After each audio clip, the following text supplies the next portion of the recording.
सम्राट अशोक की जन्म जयंती हमारे देश में क्यों नहीं मनाई जाती? बहुत सोचने पर भी उत्तर नहीं मिलता।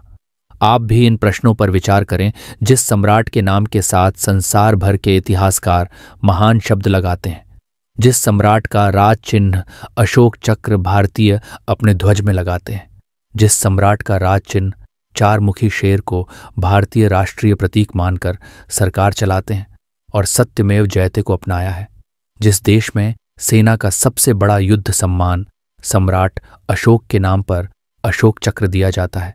जिस सम्राट से पहले या बाद में कभी कोई ऐसा राजा या सम्राट नहीं हुआ जिसने अखंड भारत, आज का नेपाल, बांग्लादेश, पूरा भारत, पाकिस्तान और अफगानिस्तान जितने बड़े भूभाग पर एक छत्र राज किया हो। सम्राट अशोक के ही समय में 23 विश्वविद्यालयों की स्थापना की गई, जिसमें तक्षशिला, नालंदा, विक्रमशिला, कंधार आदि विश्वविद्यालय प्रमुख थे। इन्हीं विश्वविद्यालयों में विदेश से छात्र उच्च शिक्षा पाने भारत आया करते थे। जिस सम्राट के शासनकाल को विश्व के बुद्धिजीवी और इतिहासकार भारतीय इतिहास का सबसे स्वर्णिम काल मानते हैं,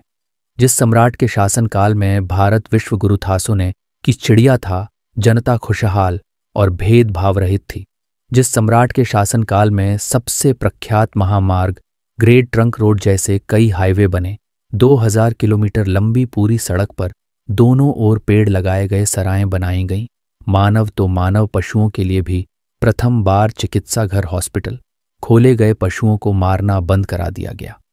ऐसे महान सम्राट अशोक जिनकी जयंती उनके अपने देश भारत में क्यों नहीं मनाई जाती, न ही कोई छुट्टी घोषित की गई है।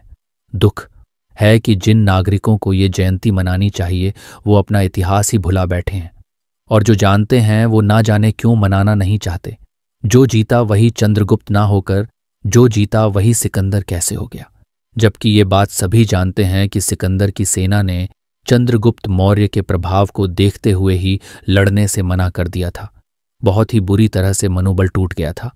और सिकंदर को वापस लौटना पड़ा था। आइए हम सब मिलकर इस ऐतिहासिक भूल को सुधार करने की शपथ लें।